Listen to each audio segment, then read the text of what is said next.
लीजिए सुनिए मुंशी प्रेमचंद के लिखे उपन्यास कर्मभूमि के 52वें भाग को मेरी यानी समीर गोस्वामी की आवाज में। अमरकांत को लखनऊ जेल में आए तीसरा दिन है। यहां उसे चक्की का काम दिया गया है। जेल के अधिकारियों को मालूम है वो धनी का पुत्र है, इसलिए उसे कठिन परिश्रम देकर भी उसके साथ कुछ रियायत की जाती है। एक छप्पर के नीचे चक्कियों की कतारें लगी हुई हैं। शाम को आटे की तौल होगी। आटा कम निकला तो दंड मिलेगा। अमर ने अपने संगी से कहा, जरा ठहर जाओ भाई, दम ले लूं, मेरे हाथ नहीं चलते। क्या नाम है तुम्हारा? मैंने तो शायद तुम्हें कहीं देखा है। संगी गठीला, काला, लाल आंख वाला कठोर आकृति का मनुष्य था जो परिश्रम से थकना न जानता था।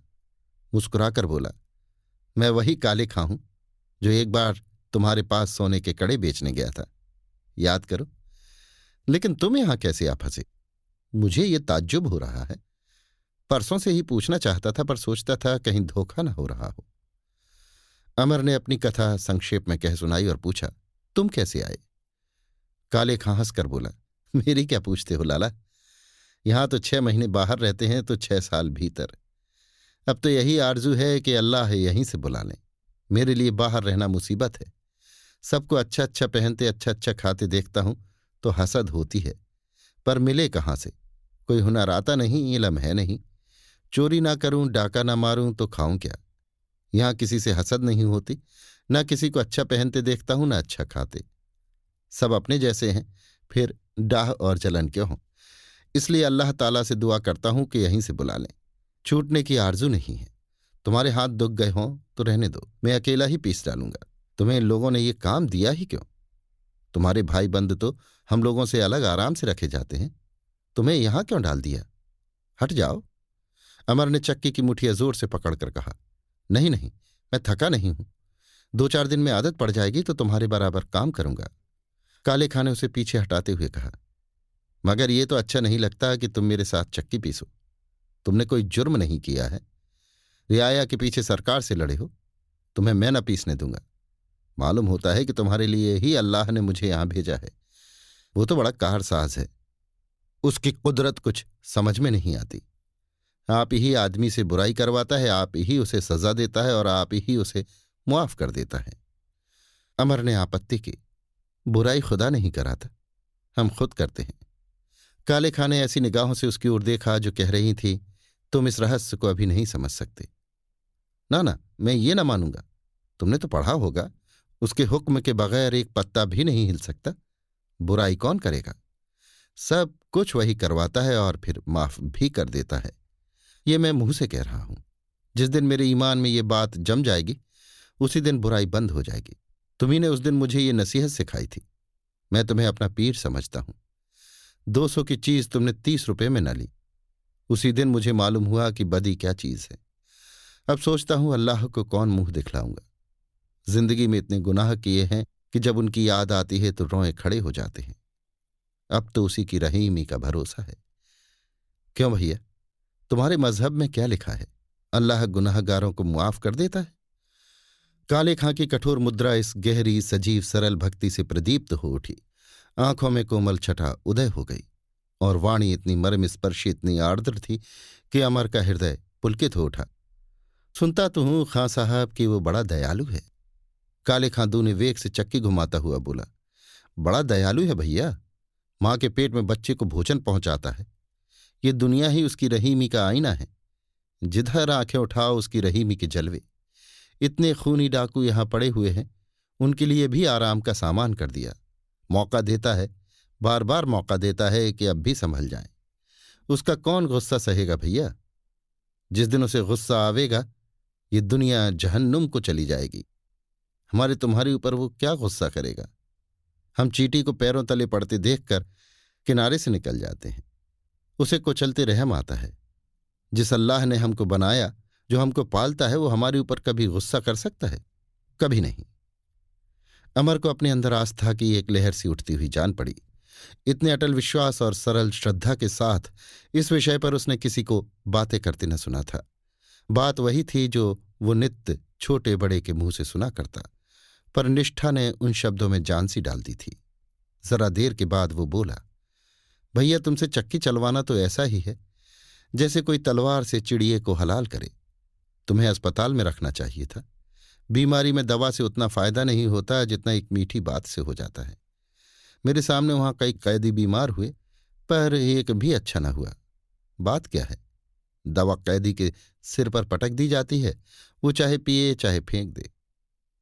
अमर को उस काली कलूटी काया में स्वर्ण जैसा हृदय चमकता दिख पड़ा। मुस्कुराकर बोला, लेकिन दोनों काम साथ साथ कैसे करूंगा? मैं अकेला चक्की चला लूंगा और पूरा आटा तुलवा दूंगा। तब तो सारा सवाब मुझी को मिलेगा। काले खां ने साधु भाव से कहा, भैया, कोई काम सवाब समझकर नहीं करना चाहिए। दिल को ऐसा बना लो कि सवाब में उसे वही मजा आए जो गाने या खेलने में आता है। कोई काम इसलिए करना कि उससे नजात मिलेगी, रोजगार है। फिर मैं तुम्हें क्या समझाऊं? तुम खुद इन बातों को मुझसे ज्यादा समझते हो। मैं तो मरीज की तीमारदारी करने के लायक ही नहीं हूं। मुझे बड़ी जल्द गुस्सा आ जाता है। कितना चाहता हूं कि गुस्सा ना आए, पर जहां किसी ने दो एक बार मेरी बात न मानी और मैं बिगड़ा। वही डाकू जिसे अमर ने एक दिन अधमता के पैरों के नीचे लौटते देखा था, आज दैवत्व के पद पर पहुंच गया था। उसकी आत्मा से मानो एक प्रकाश सा निकलकर अमर के अंतःकरण को आलोकित करने लगा। उसने कहा, लेकिन ये तो बुरा मालूम होता है कि मेहनत का काम तुम करो और मैं।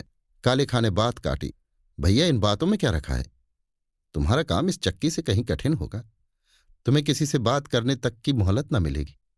मैं रात को मीठी नींद सोऊंगा, तुम्हें रातें जाग कर काटनी पड़ेंगी। जान जोखिम भी तो है। इस चक्की में क्या रखा है? ये काम तो गधा भी कर सकता है, कल भी कर सकती है, लेकिन जो काम तुम करोगे वो बिरले ही कर सकते हैं। सूर्यास्त हो रहा था। काले खां ने अपने पूरे गेहूं पीस डाले थे और दूसरे कैदियों के पास जा जाकर देख रहा था किसका कितना काम बाकी है। कई कैदियों के गेहूं अभी समाप्त नहीं हुए थे। जेल कर्मचारी आटा तौलने आ रहा होगा। इन बेचारों पर आफत आ जाएगी, मार पड़ने लगेगी। काले खां ने एक एक चक्की के पास जाकर कैदियों की मदद करनी शुरू की। उसकी फुर्ती और मेहनत पर लोगों को विस्मय होता था। आध घंटे में उसने फिसड्डियों की कमी पूरी कर दी। अमर अपनी चक्की के पास खड़ा इस सेवा के पुतले को श्रद्धा भरी आंखों से देख रहा था, मानो दिव्य दर्शन कर रहा हो। काले खां इधर से फुर्सत पाकर नमाज पढ़ने लगा। वहीं बरामदे में उसने वजू किया, अपना कंबल जमीन पर बिछा दिया और नमाज शुरू की। उसी वक्त जेलर साहब 4 वार्डरों के साथ आटा तुलवाने आ पहुंचे। कैदियों ने अपना अपना आटा बोरियों में भरा और तराजू के पास आकर खड़े हो गए। आटा तुलने लगा। जेलर ने अमर से पूछा, तुम्हारा साथी कहाँ गया? अमर ने बतलाया, नमाज पढ़ रहा है। उसे बुलाओ, पहले आटा तुलवा ले फिर नमाज पढ़े। बड़ा नमाज की दुम बना है। कहाँ गया है नमाज पढ़ने? अमर ने शेठ के पीछे की तरफ इशारा करके कहा, उन्हें नमाज पढ़ने दें, आप आटा तौल लें। जेलर ये कब देख सकता था कोई कैदी उस वक्त नमाज पढ़ने जाए जब जेल के साक्षात प्रभु पधारे हैं। शेठ के पीछे जाकर बोले, अबे ओ नमाजी के बच्चे, आटा क्यों नहीं तुलवाता? बच्चा, गेहूं चबा गए हो तो नमाज का बहाना करने लगे। चल चटपट, वरना मारे हंटरों की चमड़ी उधेड़ लूंगा। काले खां दूसरी ही दुनिया में था। जेलर ने समीप जाकर अपनी छड़ी उसकी पीठ में चुभाते हुए कहा, बहरा हो गया है बे, शामत तो नहीं आई है। काले खां नमाज पढ़ने में मग्न था, पीछे फिरकर भी न देखा। जेलर ने झल्लाकर लात जमाई। काले खां सिजदे के लिए झुका हुआ था। लात खाकर औंधे मुंह गिर पड़ा, पर तुरंत संभलकर फिर सिजदे में झुक गया। जेलर को अब जिद पड़ गई कि उसकी नमाज बंद कर दे। संभव है काले खां को भी जिद पड़ गई हो कि नमाज पूरे किए बगैर न उठूंगा। वो तो सिजदे में था। जेलर ने उसे बूटदार ठोकरें जमानी शुरू की। एक वार्डर ने लपक कर 2 गारद के सिपाही बुला लिए। दूसरा जेलर साहब की कुमुक पर दौड़ा। काले खां पर एक तरफ से ठोकर पड़ रही थी, दूसरी तरफ से लकड़ियां, पर वो सिजदे से सिर न उठाता था। हाँ, प्रत्येक आघात पर उसके मुंह से अल्लाहो अकबर की दिल हिला देने वाली सदा निकल जाती थी। इधर आघातकारियों की उत्तेजना भी बढ़ती जाती थी। जेल का कैदी जेल के खुदा को सिजदा न करके अपने खुदा को सिजदा करे, इससे बड़ा जेलर साहब का क्या अपमान हो सकता था। यहां तक कि काले खां के सिर से रुधिर बहने लगा। अमरकांत उसकी रक्षा करने के लिए चला था कि एक वार्डर ने उसे मजबूत पकड़ लिया। उधर बराबर आघात हो रहे थे और काले खां बराबर अल्लाहु अकबर की सदा लगाए जाता था। आखिर आवाज क्षीण होते होते एक बार बिल्कुल बंद हो गई और काले खां रक्त बहने से शिथिल हो गया। मगर चाहे किसी के कानों में आवाज न जाती हो, उसके ओठ अब भी खुल रहे थे और अब भी अल्लाह अकबर की अव्यक्त ध्वनि निकल रही थी। जेलर ने खिसिया कर कहा, पड़ा रहने दो बदमाश को यहीं, कल से इसे खड़ी बेड़ी दूंगा और तन्हाई भी। अगर तब भी न सीधा हुआ तो उल्टी होगी। इसका नमाजीपन निकाल ना दूं तो नाम नहीं। 1 मिनट में वार्डर, जेलर, सिपाही सब चले गए। कैदियों के भोजन का समय आया। सबके सब भोजन पर जा बैठे, मगर काले खां अब भी वहीं औंधा पड़ा था। सिर और नाक तथा कानों से खून बह रहा था। अमरकांत बैठा उसके घावों को पानी से धो रहा था और खून बंद करने का प्रयास कर रहा था। आत्मशक्ति के इस कल्पनातीत उदाहरण ने उसकी भौतिक बुद्धि को जैसे आक्रांत कर दिया। ऐसी परिस्थिति में क्या वो इस भांति निश्चल और संयमित बैठा रहता? शायद पहले ही आघात में उसने या तो प्रतिकार किया होता या नमाज छोड़कर अलग हो जाता। विज्ञान और नीति और देशानुराग की वेदी पर बलिदानों की कमी नहीं, पर यह निश्चल धैर्य ईश्वर निष्ठा ही का प्रसाद है। कैदी भोजन करके लौटे। काले खां अब भी वहीं पड़ा हुआ था। सबों ने उसे उठाकर बैरक में पहुंचाया और डॉक्टर को सूचना दी, पर उन्होंने रात को कष्ट उठाने की जरूरत न समझी। वहां और कोई दवा भी न थी। गर्म पानी तक न मयस्सर हो सका। उस बैरक के कैदियों ने सारी रात बैठकर काटी। कई आदमी आमादा थे कि सुबह होती ही जेलर साहब की मरम्मत की जाए। यही न होगा, साल साल भर की मियाद और बढ़ जाएगी। क्या परवाह। अमरकांत शांत प्रकृति का आदमी था, पर इस समय वो भी उन्हीं लोगों में मिला हुआ था। रात भर उसके अंदर पशु और मनुष्य में द्वंद्व होता रहा। वो जानता था आग आग से नहीं, पानी से शांत होती है। इंसान कितना ही हैवान हो जाए, उसमें कुछ न कुछ आदमियत रहती ही है। आदमियत अगर जाग सकती है तो ग्लानि से या पश्चाताप से। अमर अकेला होता तो वो अब भी विचलित न होता, लेकिन सामूहिक आवेश ने उसे भी अस्थिर कर दिया। समूह के साथ हम कितने ही ऐसे अच्छे या बुरे काम कर जाते हैं जो हम अकेले न कर सकते। और काले खां की दशा जितनी ही खराब होती जाती थी, उतनी ही प्रतिशोध की ज्वाला भी प्रचंड होती जाती थी। एक डाके के कैदी ने कहा, खून पी जाऊंगा, खून। उसने समझा क्या है? यही ना होगा, फांसी हो जाएगी। अमरकांत बोला, उस वक्त क्या समझे थे कि मारे ही डालता है? चुपके चुपके षड्यंत्र रचा गया। आघातकारियों का चुनाव हुआ, उनका कार्य विधान निश्चय किया गया, सफाई की दलील सोच निकाली गई। सहसा एक ठिगने कैदी ने कहा, तुम लोग समझते हो सवेरे तक उसे खबर न हो जाएगी? अमर ने पूछा, खबर कैसे होगी? यहां ऐसा कौन है जो उसे खबर दे दे? ठिगने कैदी ने दाएं बाएं आंखें घुमाकर कहा, खबर देने वाले न जाने कहां से निकल आते हैं भैया। किसी के माथे पर तो कुछ लिखा नहीं। कौन जाने हम ही में से कोई जाकर इत्तला कर दे। रोज ही तो लोगों को मुखबिर बनते देखते हो। वही लोग जो अगुआ होते हैं, अवसर पड़ने पर सरकारी गवाह बन जाते हैं। अगर कुछ करना है तो अभी कर डालो। दिन को वारदात करोगे, सबके सब पकड़ लिए जाओगे। 5-5 साल की सजा ठुक जाएगी। अमर ने संदेह के स्वर में पूछा, लेकिन इस वक्त तो वो अपने क्वार्टर में सो रहा होगा। ठिगने कैदी ने राह बताई, ये हमारा काम है भैया, तुम क्या जानो। सबों ने मुंह मोड़कर कन्फुसियों में बातें शुरू की। फिर 5 आदमी खड़े हो गए। ठिगने कैदी ने कहा, हम में से जो फूटे उसे गऊ हत्या। ये कहकर उसने बड़े जोर से हाय हाय करना शुरू किया और भी कई आदमी चीखने चिल्लाने लगे।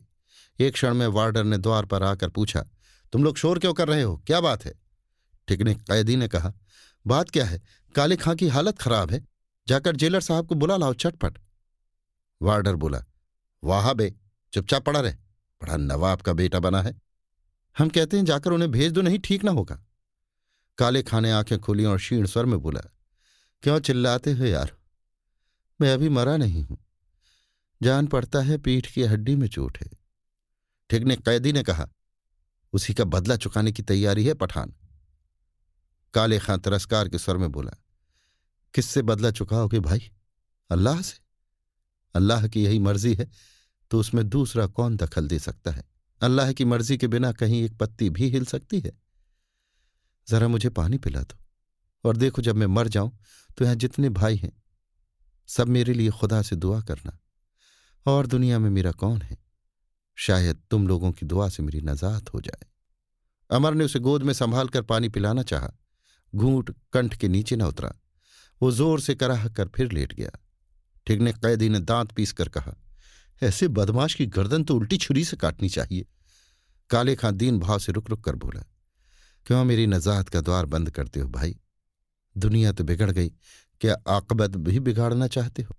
अल्लाह से दुआ करो, सब पर रहम करो। जिंदगी में क्या कम गुनाह किए हैं कि मरने के पीछे पांव में बेड़ियां पड़ी रहें। या अल्लाह, रहम करो। इन शब्दों में मरने वाले की निर्मल आत्मा मानो व्याप्त हो गई थी। बातें वही थी जो रोज सुना करते थे, पर इस समय इनमें कुछ ऐसी द्रावक, कुछ ऐसी हिला देने वाली सिद्धि थी कि सभी जैसे उसमें नहा उठे। इस चुटकी भर राख ने जैसे उनके तापमय विकारों को शांत कर दिया। प्रातःकाल जब काले खां ने अपनी जीवन लीला समाप्त कर दी तो ऐसा कोई कैदी न था जिसकी आंखों से आंसू न निकल रहे हों।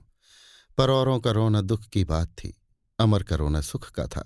औरों को किसी आत्मीय के खो देने का सदमा था, अमर को उसके समीप हो जाने का अनुभव हो रहा था। अपने जीवन में उसने यही एक नर रत्न पाया था जिसके सम्मुख वो श्रद्धा से सिर झुका सकता था और जिससे वियोग हो जाने पर उसे एक वरदान पा जाने का भान होता था। इस प्रकाश स्तंभ ने आज उसके जीवन को एक दूसरी ही धारा में डाल दिया, जहां संशय की जगह विश्वास और शंका की जगह सत्य मूर्तिमान हो गया था। अभी आप सुन रहे थे मुंशी प्रेमचंद के लिखे उपन्यास कर्मभूमि के 52वें भाग को मेरी यानी समीर गोस्वामी की आवाज में।